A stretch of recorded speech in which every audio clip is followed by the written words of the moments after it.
your team, how has practice been this week and kind of the move? Yeah, it's been good. I mean, we've been dealing with some injuries, so we've been a little short on numbers this week. But when I look around the country, I think that's the norm.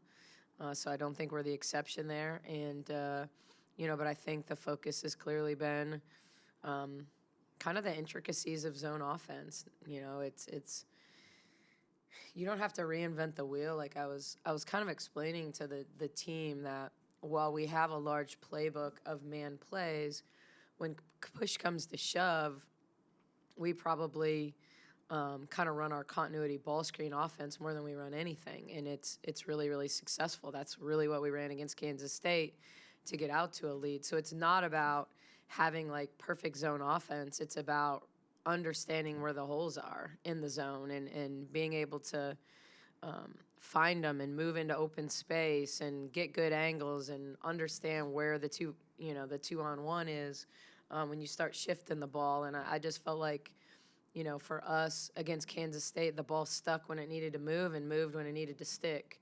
You got to give a chance for your post to flash and not swing it while they're flashing, and then you miss the opportunity to hit them.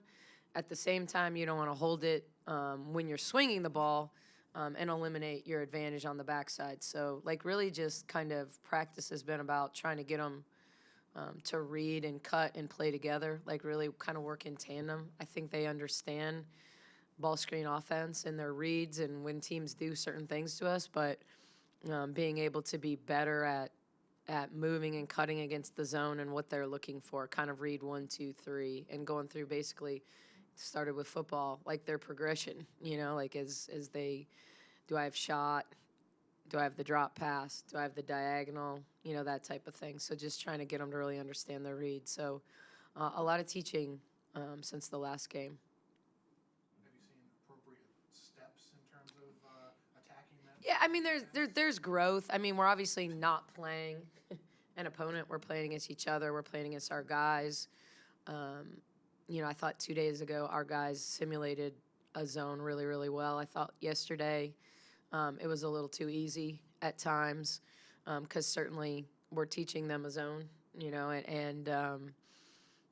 but with the extra time that we had this week, we don't know if Oklahoma State's going to play a zone, but we certainly, if they do, we need to be prepared. So that's really been our focus, is just us, as opposed to Oklahoma State's probably played 10 possessions of zone all season.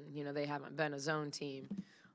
And when they have, they've got a half court kind of 1-3-1 trap, but they've shown 2-3 in the past and have shown it a few times this season against Texas. So we just have to be prepared. We have to be better, period. Expect to see more zones from teams now? I mean, I would play a zone until we solve it. I think in the Kansas game, it bothered us. We were clipping along offensively, and they went zone midway through the second.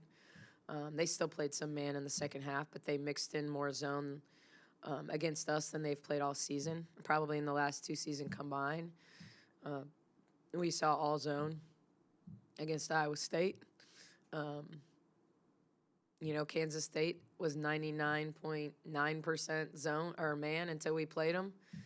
And, in the second quarter when they were struggling to guard our man, they went zone, and that's what we saw outside of baseline out of bounds the rest of the game. So there's a common denominator there, and so certainly I'm not saying every opponent is going to put in a zone for us if they don't have one, but if they have a zone, I would anticipate we'll see it.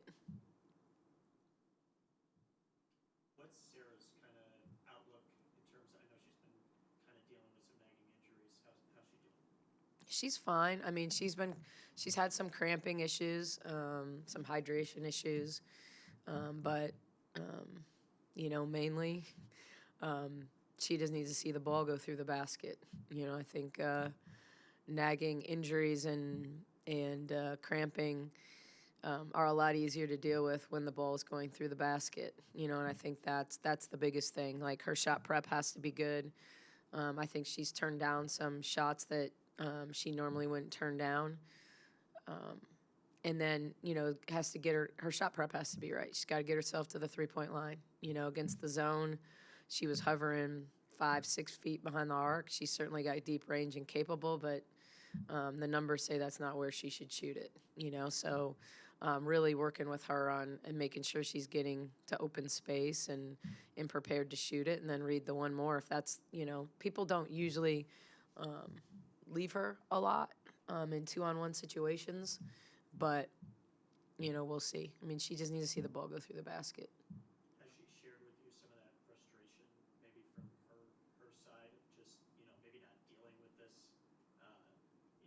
often, if ever? Yeah, no, I think she's wearing it. I think if you go back through her career, she's had stretches of games, but it's not that she hasn't gotten shots. Like I was watching games night before last in the Big 12, and there were so many close ones. And, Kerskeeter took one shot in like 35 minutes, because Iowa State kind of did what they did to start the game against us. They face guarded her and guarded this kid and didn't guard this kid. But, Sarah's getting shots. It's not that she, is 0 for 1. She's getting some shots. We just got to get her higher quality shots. We got to get her to the 3-point line. And I don't think there's any doubt. I think Sarah wears it. I don't think she hides it. It doesn't mean I think that her floor game has been poor, though. Like, I think that, going back to UCF, she didn't make shots, but she got double-figure assists. So, I mean, she still impacts the game, whether she's making shots or not. But I certainly think if, we're in this business of looking for X factors and, like, what's the difference between wins and losses with our opponents? What's the difference in wins and losses with us? And certainly in our wins, she's shooting over 40%. In our losses, she's shooting around 20%. So it's pretty significant, the difference. And it just shows you how important she is to us, and it doesn't mean in those wins that she went 5 for 10, but 2 for 4, 3 for 6, that type of thing impacts us, a lot. More broadly speaking, not just Sarah, but the whole team, when shots aren't falling, like what do you do in practice? I mean, do you just jack up a bunch of shots, or like how do you get them to see the ball? Yeah, I think it's a mixture. I mean, every player is different. I had a kid in the pros, Courtney Williams, told me, like, when she's missing shots, she just looks in the mirror and tells herself how good she is, and that's what she needs. She doesn't need extra shots, which was one of the funnier responses I've ever heard, to be honest with you. But I think most people, you got to get in the gym. It's not complicated, and it's not even in practice to me. It's you and that gun, and it's seeing the ball go through time after time after time, because, we can do shooting drills in practice, which we do. You can take them in the scrimmage portions of practice, but that's not volume. Like, you need volume. You need to see the ball go through over and over and over again. I just don't think in my opinion, there's just no other way to really build confidence, other than seeing the ball go through. And to me, whether you're someone that puts loud music on or you want a quiet gym, I don't even think it takes someone being in there with you. I think that's like, especially someone like Sarah, who has zero issues with mechanics, like, it's not a mechanical issue. You just got to get back to that comfort zone. It's like someone with a golf swing. It just you need it to feel right. To me, the only way you get it to feel right is to do it enough that it feels right. So that's what I think. But we certainly get shots up in practice. We certainly tell them to keep shooting. We've talked a lot about body language when they miss shots, because, I think that we've got some kids that wear the emotion of a miss too much, and they gotta be ready to move on. And I don't think you prepare to make the next shot by dropping your head, dropping your hands, all of those things that you see. And it's human nature, but we certainly need to be better in that area, and we've addressed that. What about the high post rule? How much have you been talking to them think about making reads and things like that? Yeah, we've spent a lot of time on that. It was like we did such a poor job of. It seems so simple, but it's just not. When you flash, are you flashing to where someone is or where someone isn't? And your goal against the zone is to find the holes. So if you're going to flash to somebody, then you need to post them up like you would on the low block. Otherwise, you need to be sneaky and play behind them and kind of keep coming. Like, there's not one spot in the high post. It's not the elbow. It's not the nail. Could be in the Big 12, in the logo. It can be just off the lane line, out of the lane, like but it's about finding gaps, and finding open space. And then, it's amazing how we have so many players, and I really believe this. We don't have a lot of defensive specialists on our roster. And I don't mean that in a negative way, but we have a lot of players whose strength is putting the ball in the basket, whose strength is scoring. Asia, Yaya, Sarah, you go down the line. Dre, doesn't mean they don't defend, but no one is labeling them like defensive specialists that come in to rebound and do those type of things. And so I think the first issue we've had is when you catch it, are you looking at the rim? It seems so simple, but it's not. They're trying to make up their mind what to do without surveying the floor, and you can't survey the floor without catching it and looking at the rim. So, it's kind of that whole sequence of catch, look at the rim. What we really do a poor job of, or at least against Kansas State, whatever way we flash from, we wanted to throw it that direction. So that kept the ball on one side of the floor versus if we square up, usually it's going to be buddy down low or kick to the opposite direction. So the direction you came from, but you're not going to get there if you don't fully square up, But even that, then you tell them that, and they want to do what you want them to do. So the next time they just square up and immediately throw it, diagonal opposite. And it just takes time and repetition to rep, shot, drop, kick. And then even reading, is there space to drive? Because there were multiple times that I thought Asia had driving opportunities, Dre had driving opportunities from the high post, but they were driving it at their teammate instead of away from their teammate. So once again, catching it and attacking basically where they came from as opposed to where they were catching it in the direction they were catching it in. So I don't know. It's kind of simple, but it's not. Like, it's just it like anything else. It's a learned skill that takes time. From your perspective as a head coach, there have been so many court stormings over the past week. From player safety, is there something that needs to be done from on that side by the NCAA, or is that not really a concern at this point? I have multiple opinions on this. Do I think player safety should be first and foremost? Absolutely. At the same time, I feel like one of the things that makes college athletics special is the opportunity, especially for students to share in the celebration. And, obviously, it obviously was a big deal with the Ohio State game, and incredibly unfortunate.